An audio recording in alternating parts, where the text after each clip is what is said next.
Y en este domingo la verdad que es un placer porque nos encanta escucharlo, tener en línea a Atilio Borón, politólogo, sociólogo. No sé si habrá cambiado los hábitos. Atilio, ¿cómo está? Buenos días. Buen día, Con, bueno, no con sé esto si del es buen coronavirus, ¿no? día. Que están todos Sí, con un sí, poco con psicosis. esto y el mal tiempo, por lo menos acá en Buenos Aires, pero bueno, sí. ¿Qué tal? Un gusto recibirlos, ¿eh? Bueno, Atilio, se me ocurría reflexionar con usted sobre todo de cómo podemos analizar con este escenario tan convulsionado internacional, de qué forma los diferentes modelos políticos con sus perspectivas o sus respectivas políticas sanitarias en cada uno de los países están pudiendo atender más o menos bien lo que es el coronavirus, ¿no? Me parece que acá empieza a pesar un poco, queda bastante claro cómo aquellos países en el que no todos tienen garantizado el acceso a la salud están teniendo mayores dificultades. Estados Unidos, por ejemplo, ¿no? Una potencia como Así Estados es. Unidos está teniendo grandes problemas y la contracara bien podría ser China en este caso. Sí, yo creo que evidentemente el problema de Estados Unidos es gravísimo. Fíjate vos que días pasados, creo que fue el viernes, publiqué un Twitter yo en donde simplemente comunicaba, informaba lo que la PBS, que la PBS es la radio pública y la televisión pública de Estados Unidos, que por supuesto tiene una influencia muy muy pequeña, ¿no? Porque no cuenta con todos los apoyos que necesitaría contar para contrarrestar el peso enorme de los medios privados, Mm. pero la PBS publica un pequeño informe en donde habla de que hay 44 millones de estadounidenses que no tienen acceso ninguno al sistema de salud y 44, 44 millones un y número, ¿eh? Sí. un numerito, y espérate, agregale esto, 38 millones que tienen un acceso insuficiente e Ajá. inadecuado. Cuando sumás todo, estás hablando prácticamente de la tercera parte de la población de Estados Unidos que está a la deriva. Ujú. Entonces, evidentemente, eso refleja el hecho de que en Estados Unidos, más que en ningún otro país del mundo, la medicina es un negocio, es un gran negocio, la industria farmacéutica, las corporaciones médicas, el sistema hospitalario es la fuente de inmensas ganancias y bueno, aquel que puede pagarlo recibe atención médica y aquel que no, pues le reza al buen Dios o hace algunos ritos vudú o lo que sea como para Claro, salvarse claro. de las plagas que azotan periódicamente a nuestro tiempo. Es Entonces, increíble las evidentemente, prioridades, cómo quedan claras, ¿no? Pero me quedo con eso, digo, pues estamos hablando de una potencia que está teniendo enormes dificultades cuando recién está empezando el tema del coronavirus en Estados sí, Unidos. escúchame, y eso, y te digo que lo peor, hay una nota que también creo que se publicó el jueves, el viernes, me parece también, Ah, sí. en el New York Times, en donde ellos dicen de que el Centro para el Control de las Enfermedades, viste que es una institución pública muy importante Mm. allá, advierte que Estados Unidos podría verse afectado si la epidemia realmente se afianza, ¿verdad? Y se extiende, habría por lo menos entre 90 millones y 150 millones de personas infectadas, de las cuales probablemente requerirían atención hospitalaria urgente, un número que en ningún caso es menor de 2 millones y medio, 3 millones de personas. Ujú. Pero el diario agrega, el problema es que el sistema hospitalario norteamericano, concebido como un sistema privado y para producir ganancias, tiene apenas 910.000 camas. Claro. Es decir, de que en el caso que la epidemia adquiera fuerza, ¿verdad? Y ellos dicen que eso no es improbable, habría un problema gravísimo simplemente porque tendrías a la gente enferma y sin tener una simple cama de hospital en donde poder atenderlos. Bueno, esto te habla de lo que es cuando un país adopta el neoliberalismo como su ideología, la salud como una mercancía más, como la educación, Sí. por contraposición a lo que pasó con China, más allá de lo que uno pueda decir, pero lo cierto es que en el caso de China, la verdad que controlaron esa epidemia bastante rápidamente, teniendo en cuenta lo que es China y el hecho de que tiene una población que es 5 veces superior a la población de Estados Unidos. Claro. Y sin embargo, fíjate que al día de hoy domingo estamos hablando de informes muy claros, no sé si viste en los últimos días, salieron unas fotos de médicas chinas y médicos chinos Sí. ahí de algunos de los hospitales de Wuhan y aparecen ya todos sin barbijo y Sonrientes. normalmente Sí. diciendo sonriente, el problema está está resuelto.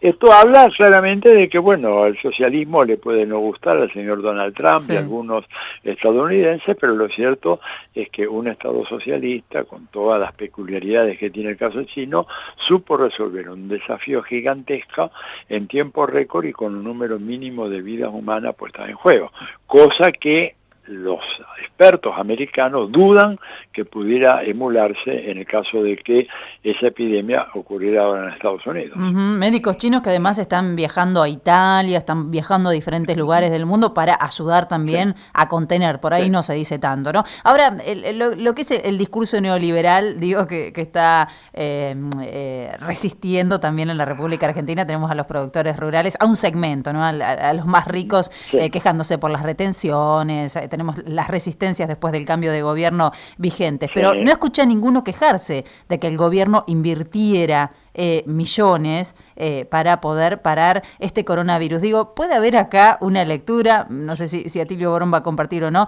clasista de la situación, porque quienes traen la enfermedad justamente son quienes pueden viajar al exterior, ¿no? Entonces me parece que no ha habido grandes quejas en cuanto al gasto que pudiera generar la contención, que sí lo hemos escuchado en otras situaciones, ¿no? Que el gobierno invierta en salud pública o invierta para atender garantizar la salud, muchas veces ha sido motivo de queja para aquellos que piden que se ajuste. Pero en este caso hay silencio. Y en este caso hay silencio, ciertamente, porque como vos decís muy bien, es gente que viene de afuera, ¿verdad? Y bueno, los que viajan no son precisamente los pobres en la Argentina. Claro. Viajan los ricos o los muy ricos. Y entonces esta gente está ahí satisfecha. En general, ellos creo que tienen mucho miedo ahora, porque evidentemente una epidemia de ese tipo, si bien no se distribuye uniformemente en toda la población, siempre el tema de la clase social es un dato decisivo para ver quién es más vulnerable o menos vulnerable a las enfermedades, pero bueno, es gente que se da cuenta de que la situación es muy peligrosa y que puede escapar de control, y en ese caso todos se verían igualmente afectados o con chances de ser afectados, que es un poco lo que está pasando ahora en Estados Unidos, donde están reflotando la candidatura de Bernie Sanders, que ya lo habían dado por muerto, y fíjate vos qué interesante, Sanders hizo del tema de Medicare, o sea, de la instauración de un sistema de salud pública en Estados Unidos, el eje de su programa. Él dijo, necesitamos garantizar para los ciudadanos de este país atención médica de calidad, y se le murieron de risa en la cara y lo tiraron abajo en las encuestas. La manera como se lo destruyó a través de los medios de comunicación, ¿verdad?, a Sanders fue increíble, pero ahora prácticamente en estos últimos días Sanders aparece con renovadas credenciales, porque evidentemente lo que él decía era muy sensato. Estados Unidos, imagínate, 1 de cada 3 americanos que están desprotegidos contra una epidemia. Esto además dicho por un organismo oficial del gobierno de Estados Unidos, porque la PBS, ¿verdad?, la Public Broadcasting System, eso es lo que quiere decir, no es un grupo privado, no es un lobby, no es un partido de izquierda, no es un movimiento social contestatario, es una agencia del gobierno federal de los Estados Unidos, que plantea esa situación diciendo, estamos indefensos, ojalá que no nos agarre la epidemia, porque acá puede quedar un tendal, eso dicen ellos. ¿Cómo podría reaccionar Trump? Lo vamos a ver, ¿no?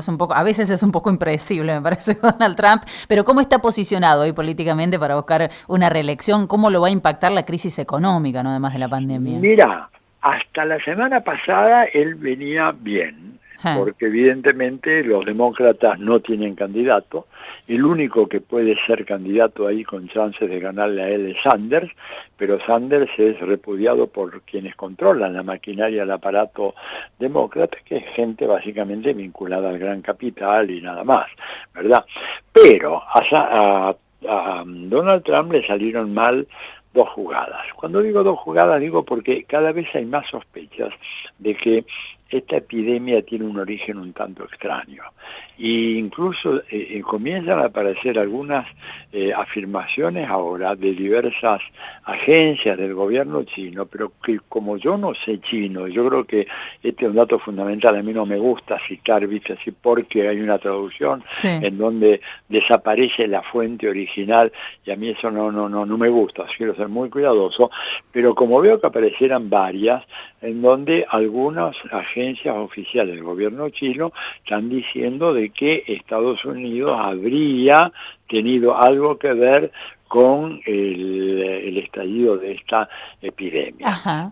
Incluso llegan a hablar de tropas americanas que habían estado por ahí, andás a ver cómo es la cosa, pero esto tenés que asociarlo con dos elementos más. Uno que yo presenté la otra noche en el programa del Gato Silvestre, que fue una declaración nada menos que del Foro Económico Mundial, o sea, Davos, que anuncia que el día 18 de octubre se hizo un experimento en Nueva York sobre cómo reaccionarían los gobiernos y las principales agencias de salud de los distintos países en casos de una epidemia global y muy virulenta y muy radicalizada, que ese experimento se realiza con la anuencia de la Johns Hopkins University, que tienen el programa de salud pública más importante de Estados Unidos, ¿verdad? Programa de vanguardia en salud pública, la Johns Hopkins, y también con el apoyo de la Fundación Bill y Melinda Gates, la fundación que hacen esa simulación, y la conclusión de eso, que yo un poco lo vi en el programa del Gato Silvestre, decir de que, bueno, tenemos que afinar los mecanismos de coordinación porque una pandemia de extraordinaria virulencia es cada vez más probable y ocurrirá mucho antes de lo que nosotros nos pensamos. Bueno, eso se publicó, eso se hizo 2 meses antes del estallido de la pandemia, de la epidemia en China. Digo, es sospechoso, que estos tipos 2 meses antes están como viendo, bueno, ¿cómo hacemos? Por si aquello se nos escapa. Digo, el subtexto de ese comunicado es, estamos muy preocupados, se viene inevitablemente. Bueno, quiere decir que sabían de que algo de eso había hecho Estados Unidos. Cuando esto lo comparás con los manuales con los que están muy siendo utilizados por el Pentágono en este momento, donde hablan de la guerra de quinta generación y de la importancia que tiene en esa guerra de quinta generación nuevas armas, entre ellos armas bacteriológicas, bueno, comienza a armarse un rompecabezas en donde yo no digo, y de una manera irrefutable, que Estados Unidos, como parte de esta guerra de quinta generación, y para detener el avance arrollador de la economía china en el plano mundial, lanzaron esta especie de bomba bacteriológica en China, pero como dirían los abogados, hay indicios más que suficientes como para llamar, digamos, a algunos imputados a que presten declaración. Claro. Me parece que eso es más que evidente, ¿te das cuenta? Ahora, si esto fue así, vamos a suponer, digamos, yo lo dejo de todas maneras como una conjetura, pero ojo, no es una conjetura tirada de los pelos, está muy bien fundada. Pero si esto es así, el tiro le salió por la culata al gobierno americano, porque ¿qué pasa? Ellos pensaban que esto podía haberse quedado focalizado en China. Y evidentemente se esparció por toda Europa, porque al fin y al cabo Eurasia es un continente en donde es muy fácil moverse, ¿verdad?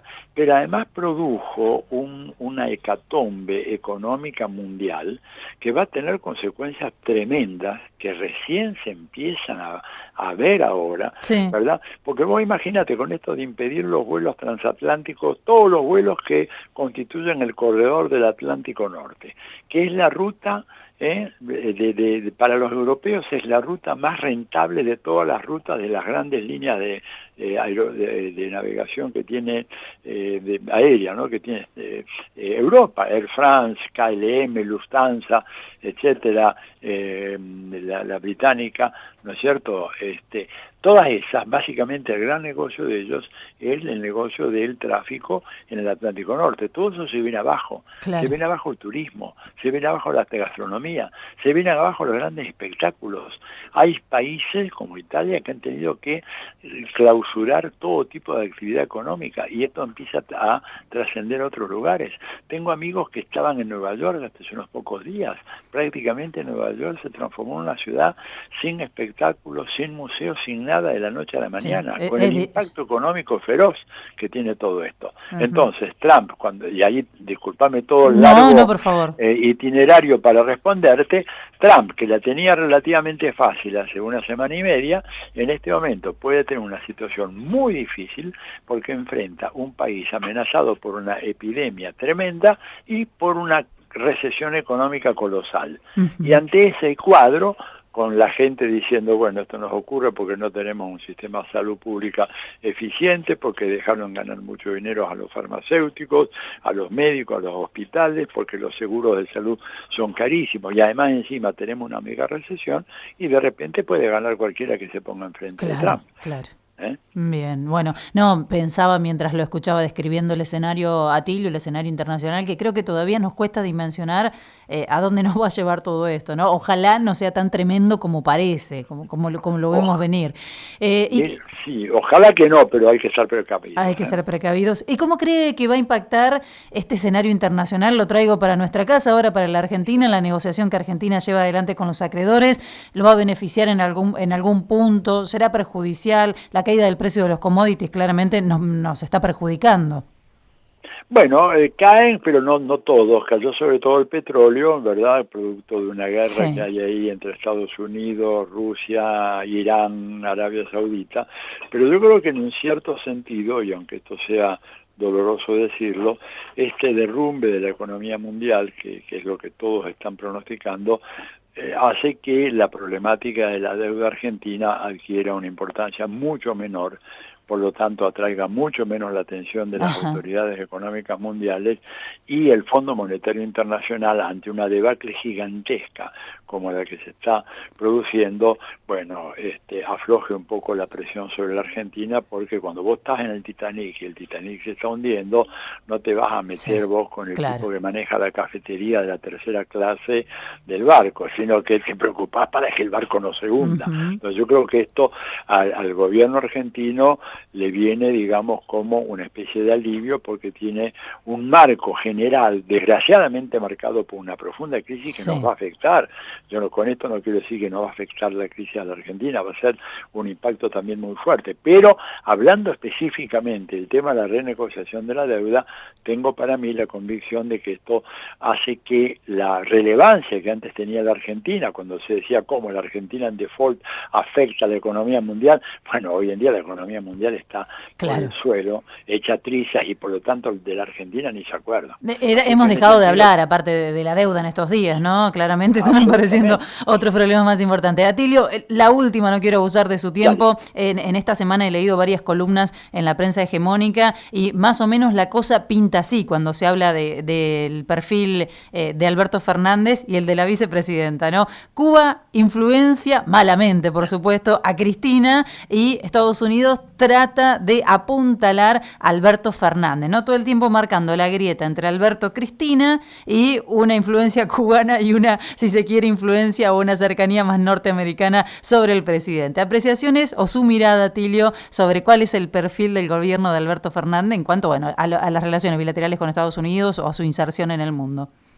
Mira, yo creo que, bueno, parte de la estrategia que sigue la derecha precisamente es tratar de fracturar, ¿no es cierto?, esta alianza entre Alberto Fernández y Cristina, fracturar el frente de todos. Es una estrategia para ellos inteligente, muy importante, porque ellos ya tienen puesta la vista en el 2021 y el 2023. Así como nosotros decíamos, yo lo dije muy tempranamente, hay 2019, ¿verdad? Ellos están ya pensando que hay 2023, y una de las maneras de avanzar en esa línea es precisamente producir una escisión entre Alberto y Cristina. Creo que están subestimando la inteligencia de ambos dos. Creo que Alberto Fernández ha dado muestras de actuar dentro de los márgenes posibles que tiene la autonomía de la Argentina, que son muy acotados, porque no nos olvidemos de que Alberto Fernández y Cristina reciben un país con un Estado absolutamente arruinado, una economía postrada, una población sumida en la pobreza en más del 40%, y los que no son pobres son casi pobres, porque a veces yo me enojo mucho con los economistas que dicen, bueno, 40%, ¿cómo? Y el que gana 10 pesos más de la línea de pobreza, ese ya no es pobre. Por favor, cuando vos van a hacer un análisis más fino de la pobreza que nos dejó el macrismo en la Argentina, estás hablando de un 75% de la población, entre pobres y cuasi pobres, claro, que son la gente que está un poquito por encima de la línea de la pobreza, pero que no puede hacer trabajadores empobrecidos. Claro, que lo que decía Lilita Carrió, de aquellos que se van a esquiar a Europa para volver, ¿no es cierto? Y por eso no vienen a las PASO. Claro. Estamos hablando de gente que está en condiciones. Entonces, yo creo que Alberto Fernández está manejándose en ese sentido, ha estado muy bien en cuanto a su inserción internacional, no ha contribuido con la campaña que se esperaba de él. Él vino acá y el gobierno de los Estados Unidos le mandó a Mauricio Claver Carone a la inauguración con un mensaje muy claro de que sacan una declaración en contra de la dictadura de Maduro. Sí. No lo hizo. Lejos de eso, le quitó las cartas credenciales a la pseudo embajadora que Juan Guaidó habían mandado a la Argentina. Ha tenido una conducta muy digna en relación al golpe de Estado en Bolivia, está apoyando los esfuerzos de México para avanzar, ¿no es cierto?, en una coordinación con los mexicanos para sostener estos procesos de unidad latinoamericana, etcétera. Entonces me parece que realmente decir de que hay una diferencia clara de orientación entre lo que hubiera hecho Cristina y lo que está haciendo Fernández, me parece que básicamente es una maniobra tendiente a meter una grieta al interior del frente de todos, y nosotros tenemos que ser suficientemente inteligentes como para rechazar eso, y más allá de las observaciones y comentarios que uno puede hacer a la gestión de Alberto, sugerencias, o mismo, como él lo dijo, señalémosle los errores cuando los hay, es evidente que un error que no debemos cometer es hacerle el juego a la derecha y al imperialismo, porque está claro que Donald Trump no quiere el gobierno de Alberto Fernández, claramente, y tampoco quiere, por supuesto, una vicepresidencia como la de Cristina Fernández. Entonces, seamos inteligentes y no le demos el gusto. Y los problemas que tenemos acá, yo creo que, por ejemplo, el gobierno tiene varias asignaturas pendientes, que yo estoy diciendo que hay que resolver, tema de presos políticos, aunque se le pueda dar un argumento leguleyo, decir que no lo son, pero en realidad lo son. El tema de una reforma tributaria, que creo que el presidente Fernández va a tener que hacer, porque si no, no le van a cerrar los números de ninguna manera al Estado argentino. Y el tema, digamos, de la gran batalla comunicacional que todavía no ha sido encarada y que es decisiva, es una batalla decisiva en contra de la derecha y los medios. Son tres grandes temas que uno lo señala como insuficiencia del gobierno, no para que el gobierno le vaya mal, sino precisamente para que le vaya mejor. Y yo creo que hasta ahora ha venido capeando bien el temporal, ha heredado una cosa tremenda, pero bueno, yo creo que no hay que hacerle el juego a esta derecha que busca crear estas divisiones, y pobre Cuba, con todos los problemas que tienen encima, aplicarle a los cubanos el San Benito, que son ellos los que causan la división en el seno del gobierno argentino. Bueno, me parece una cosa realmente irrisoria, si no fuera por las consecuencias tan negativas que a veces esto puede traer, ¿no? Atilio, un placer escucharlo, como siempre. No le vamos a mandar un beso por las dudas, veo que no se puede dar besos. No, por mí sí, mándemelo tranquilo, yo no puedo, porque además creo que hay mucho fake news en todo esto también, y hay mucho negocio, porque vos sabés que las tragedias venden y las cosas que andan bien no venden, entonces también hay que tener cuidado con el agigantamiento de la pandemia, que es un negocio también para los grandes medios. Le mandamos un beso entonces, que tenga buen domingo. Bueno, gracias por su tiempo. Recibido con mucho gusto, se lo devuelvo. Chao, chao. Hasta luego, un lujo escuchar a Atilio Borón aquí en Las 40, politólogo, sociólogo, analizando, bueno, lo que pasa, este escenario tan cambiante en el mundo con esta pandemia, claro, genera psicosis, pero la lectura política es muy interesante, y analizando también el escenario argentino.